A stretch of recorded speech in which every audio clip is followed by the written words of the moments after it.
Un voyage maintenant, un voyage au pays du diamant, le Botswana. Ce petit État de 2 millions d'habitants en est le premier producteur mondial. Eh bien, le gouvernement tape du poing sur la table. Il vient d'obtenir de la prestigieuse compagnie britannique De Beers d'installer sur son sol, au Botswana, la taille et le commerce de ces pierres précieuses. Voyage au pays des joyaux éternels. Envoyés spéciaux Gérard Grisbeck, Frédéric Rank, Sylvain Barral. 2 fois par semaine, c'est le même scénario.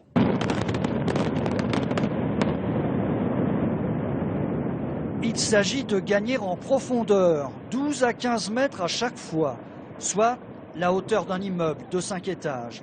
C'est comme cela qu'est extrait le minerai dans la plus grande mine de diamants au monde, 520 000 mètres carrés.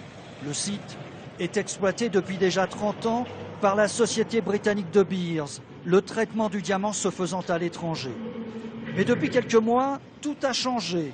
Le gouvernement du Botswana a obligé De Beers à déménager, à quitter Londres pour que la transformation du minerai ait lieu ici. C'est une première en Afrique. C'est un bon signe parce que d'habitude, les compagnies étrangères viennent en Afrique,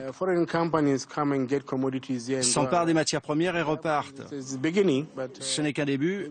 À l'avenir, tout le travail du diamant se fera ici. Après 8 mois d'âpres négociations, De Beers a donc cédé. Le tri et le négoce se font ici.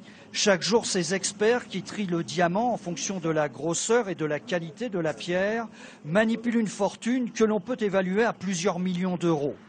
Gaborone, la capitale, profite évidemment de cette manne. Une vraie ville moderne est en train de naître. En plein boom économique, le Botswana jouit de sa bonne réputation. Pays démocratique, il n'est quasiment pas touché par la corruption. Résultat, une trentaine de PME s'est installée ici pour se rapprocher du lieu de production. Comme cette filiale du groupe Lazare que dirige Alfred Doubé, il a favorisé l'emploi local. La plupart de nos employés sont botswanais. Ils ont été formés ici pour la coupe et le polissage du diamant. Maintenant, ils ont un vrai métier. C'est très important pour le Botswana.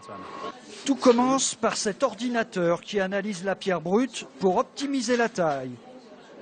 Si besoin, il est possible de la découper au laser grâce à cette machine pour faire 2 diamants, une opération qui peut durer 8 heures car la pierre est très dure. En moyenne, la moitié du diamant est perdue lors de la taille et du polissage. La finition se fait à la main, essentiellement par des femmes.